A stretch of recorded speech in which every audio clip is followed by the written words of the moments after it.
All right, gentlemen, let's move into the issues that most people would call moral issues. We'll start off with one that's been in the news a lot over the last few years, and we'll start off with the idea of legalizing marijuana for the purpose of raising revenue inside the state. Several states have opted to legalize marijuana and the sale of marijuana inside their state.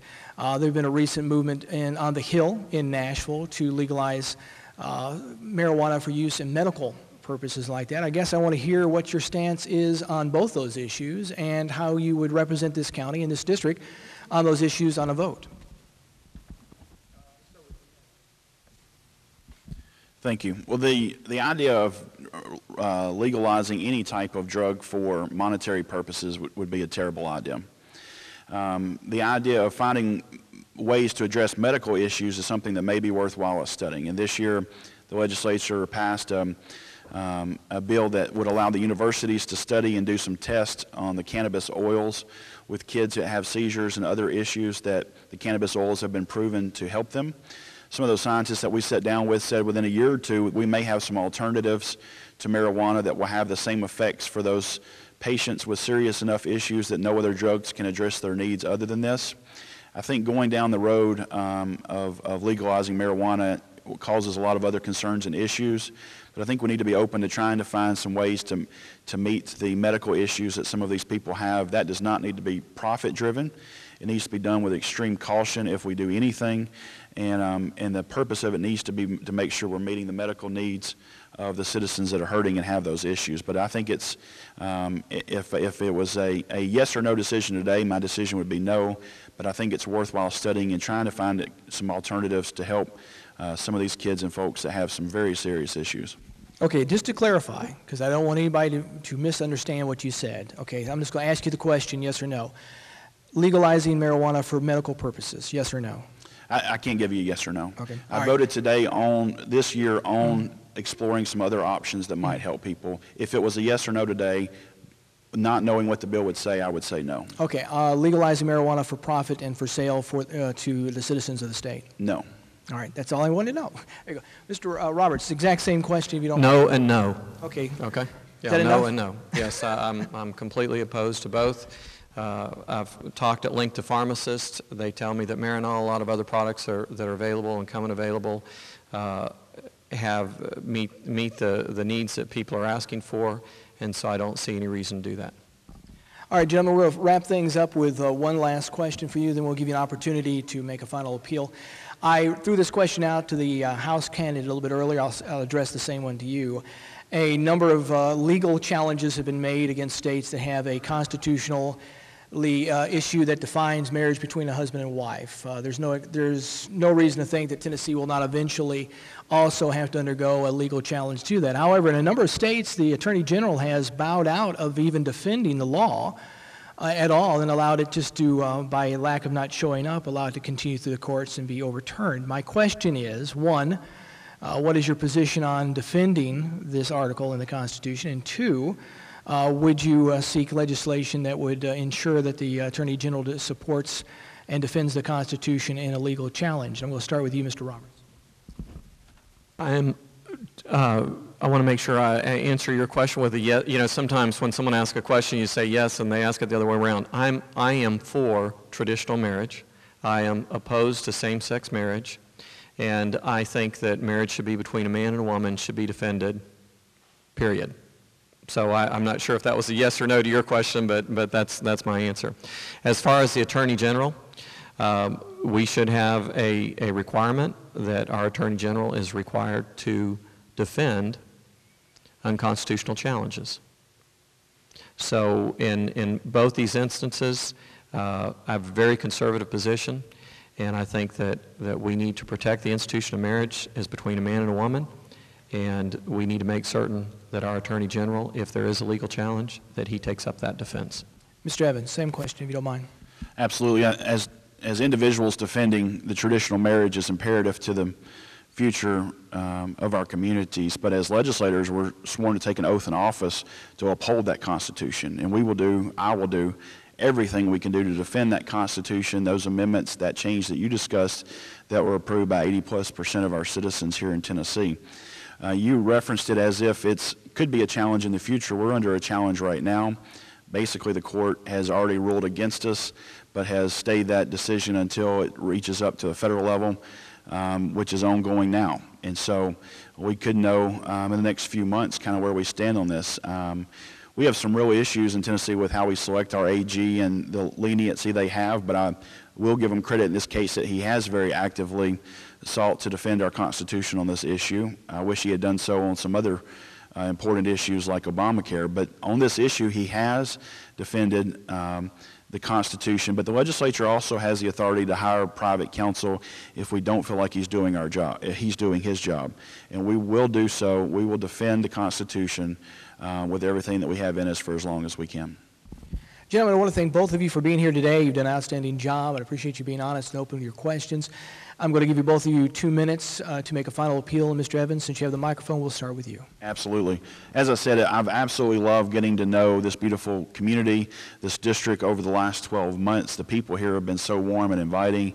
Getting to sit down with a lot of your local elected officials, a lot of your businessmen, farmers, and saying, what are your needs here? What's going on here in this community? And I can tell you with a supermajority in the state legislature, in fact, it's a good possibility we're going to come back with 28 Republicans and 5 Democrats. You know, there's not going to be a 1 or 2 vote difference on a lot of the issues decided. So where will you see the difference between me and the other candidates in this race?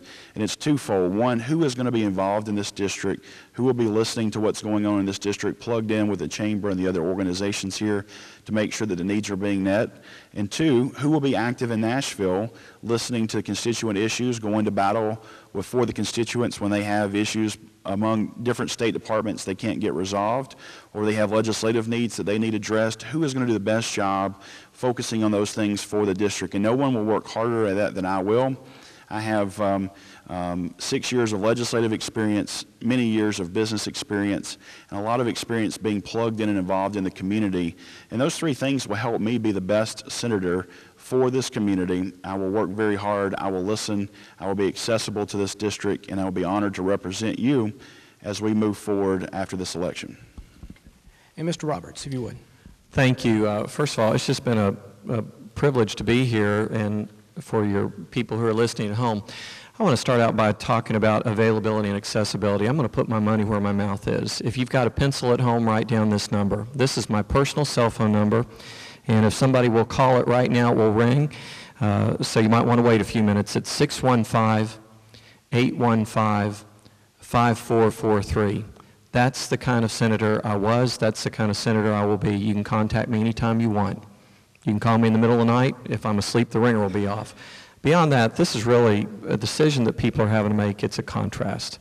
You're having to pick one person over another. And you look at the candidates, and they can all be fine people, but you've got to decide who's going to do the best job. And so what I would offer to people is this. I'm 52 years old.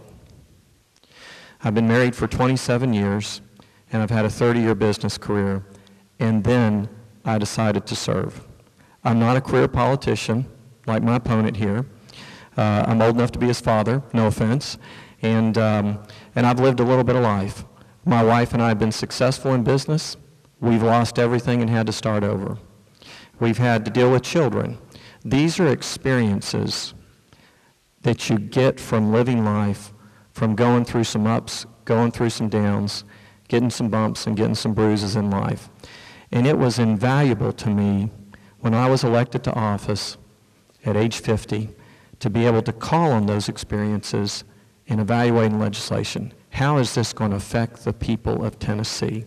And allowed me to put myself in their shoes and see how this was going to matter to them. So you've got plenty of choices in this election. You've got 4 people to choose from. And I'd be honored to have your vote. I'd love for you to go to my website, kerryroberts.com, and learn a little bit more about me, learn a little bit more about my family. And if you want to call me on my cell phone, go right ahead. I'll be happy to take the call and talk to you more. Thank you much. Gentlemen, we appreciate very much you being here. Both of you have outstanding records in your respective offices and positions up in Nashville. We appreciate very much your service and the work that you've done, and the fact that you've stepped up and asked to represent us here in Humphreys County. And we want to give you a round of applause for being here today. We're going to take just a moment break back to the radio station. This is the Political Forum being brought to you by First Bank, City of Waverly, Dragonfly Stills, Regions Bank, State Farm Insurance, Wilson's Computer, First Federal Bank, Rushton Realty, Edward Jones Financial Advisor, and Mike Hewitt Video Services. We'll be right back. We'll be talking to one of the candidates running for public defender. You're listening to AM 1060 WQNV. We want to thank the News Democrat who will be covering the event and the upcoming issue. Ward Phillips was with me today asking questions, and of course Wave 3 who will be broadcasting the event a little bit later. In matter of fact, I think it's going to start up next Friday when early voting starts here in Humphreys County. Up next, we've got Jake, and I went totally blank. It's Lockhart, right? Sorry about that, Jake. Lockhart, sorry about that, Jake. That's correct. And go ahead, if you got that turned on, there you go. Yes. And running for the office of public defender. That's correct. And I'm going to be honest with you. This is one of those offices that are on the ballots, and we have a habit of kind of glazing over, and we apologize for that since you're running for it. Obviously, it's important. Why don't you take a moment, first of all, introduce yourself to everyone here in Humphreys County, then we'll talk a little bit about the office you're running for. My name is Jake Lockhart. I'm running for re-election for the office of District Public Defender, which serves Cheatham, Dixon, Houston, Humphreys, and Stewart counties. It's 5 counties. We go over 100 miles across from the Kentucky border to the Tennessee River. And it's been my pleasure to serve in Humphreys County for 12 years as your assistant district attorney, along with George Sexton, who is now Judge George Sexton, and to serve a little over 15 years as your district public defender. I'm married to my wife, Teresa, for 34 years now that she's put up with me. I have 3 children, 4 grandchildren. Annis and Ruth Lockhart arriving 3 weeks ago. And I'm a member of the Southern Baptist Church in Cheatham County in the Pleasant View area. I have taught as an adjunct professor in criminal law in college, and I have served you as your public defender, doing a good job in court, and have saved a little over $1.75 million since taking office in 1998.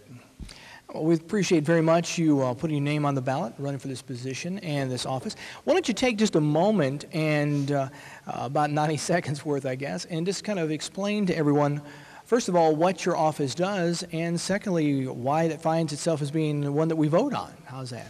All right. The District Public Defender is appointed to represent criminal defendants in the criminal justice system who cannot afford to hire an attorney. In the economy that we have had recently, that is quite a few. In 1998, my office handled 2,600 cases. This past year, we handled 9,800 cases. So it's an important office from that standpoint. It is the direct opposite of the District Attorney General. They are both statutory positions for 8-year terms, and both are elected by the people. It is somewhat the Rodney Dangerfield of public office. It's certainly not an office that you run for as a stepping stone to anything else. It's an office that you only do if you have a passion for indigent defense. Well, let's talk just a second, if you would, about what brings you to this position. You mentioned in your opening statement some of your background that you have done inside the justice system. But for a moment, let's just talk to the voters and tell them what's unique about you and what you can bring to this office that they can have there as a service to them that they wouldn't have if they didn't select you. I'd be glad to do that. For the 12 years I was an assistant DA, I kept seeing people coming into the criminal justice system who clearly had drug, alcohol addiction issues, who had mental health issues, and I saw a need for a public defender that would step in and bring innovative programs into the office to help these people. So I implemented a CASA program, which is a court-appointed special advocate for children program in the juvenile courts, the first in this district. I helped implement the first drug court program in this district, which has been going over 12 years now. Takes about 3 years to graduate that program. 85% of the graduates stay out of the criminal justice system from that point forward. By virtue of that, we have saved well over $1 million in incarceration costs. In addition to that, the public defender by statute is entitled to 75% of any local monies that the county provides for the district attorney's office. I've never asked for that. Instead, I went to all the county commissions in the 5 counties and through their support was able to implement a program where we have 2 positions in our office that are funded without any tax dollars whatsoever. That has allowed me over 15 years, almost 16, to save an additional $750,000 to $1 million. Well, you mentioned the juvenile court. Several states are implementing what they call Veterans Court. I was just wondering if you were familiar with that, and if you are, what your position would be on something like that being established here in Tennessee. The purpose behind the court is to deal with veterans and the unique issues that they often encounter when they come back and find themselves on the wrong side of the law after returning back to the United States. Absolutely. One of the things I've campaigned on is my position that I'm going to implement Veterans Court in this district. In regard to that, I've already formed a not-for-profit corporation called 23rd Judicial Advocates. I already have housing in place in Dixon County because Dixon is central to the 5 counties in the district. So I have housing in place for the veterans so that veterans that are homeless or veterans that simply need a place to live while they're in the program will have a place to live. I have studied the Veterans Court program over in Montgomery County, where my counterpart, Roger Nail, is very involved in that. I've already begun discussing with possible mentors. A big part of the Veterans Court program is to have mentors that are veterans to work with each veteran that comes into the criminal justice system. I know Wayne Ellison here is I think a Ranger veteran. He's agreed to be a mentor in this program. So I've already taken most of the steps needed to set the program up. All I'm really waiting on now is for the election to see who our judges are going to be, because we're going to have veteran court judges. I tell you what, we appreciate again you being here today, and just take a moment if you would and make one final appeal to voters to vote for you in the upcoming election. All right, I'll be glad to. First, I'd tell you, contrary to what some people believe, not every person who's charged with a crime in Humphreys County is guilty. People are often over-indicted or indicted for something they didn't do. I'm one of the few, if not the only, defense attorney in this district who has taken a first-degree murder case to trial here in Humphreys County and got a not guilty verdict across the board, not guilty of anything. And that's not because I'm the greatest lawyer in the world. That's because I worked hard and saw that my client was in fact innocent. So I work hard in court, but over and above that, I work outside of court with veterans courts, CASA programs, drug courts, and other programs that have proven during 15 years to save the taxpayers over $1.75 million, and I will continue to do that if elected. Thank you again for being here, and we would just a round of applause to appreciate him appearing here today. And you have been listening to a Political Forum on AM 1060 WQNV. Today's forum was sponsored by Mike Hewitt Video Services, Edward Jones Financial Advisor, Ruston Realty, First Federal Bank, Wilson Computers, State Farm Insurance, Regions Bank, Dragonfly Stills, the City of Waverly, and First Bank. And again, News Democrat, AM 1060 and Wave 3 were the sponsors for today's program. Remember, we will be video playing back on Wave 3 beginning next week. Early voting begins on Friday, and the election, of course, coming up on August the 2nd. And we encourage everyone to turn out and vote in the upcoming election. Again, thank you for tuning in today to AM 1060 WQNV, and take care. Have a great rest of the weekend. Back to our normal programming.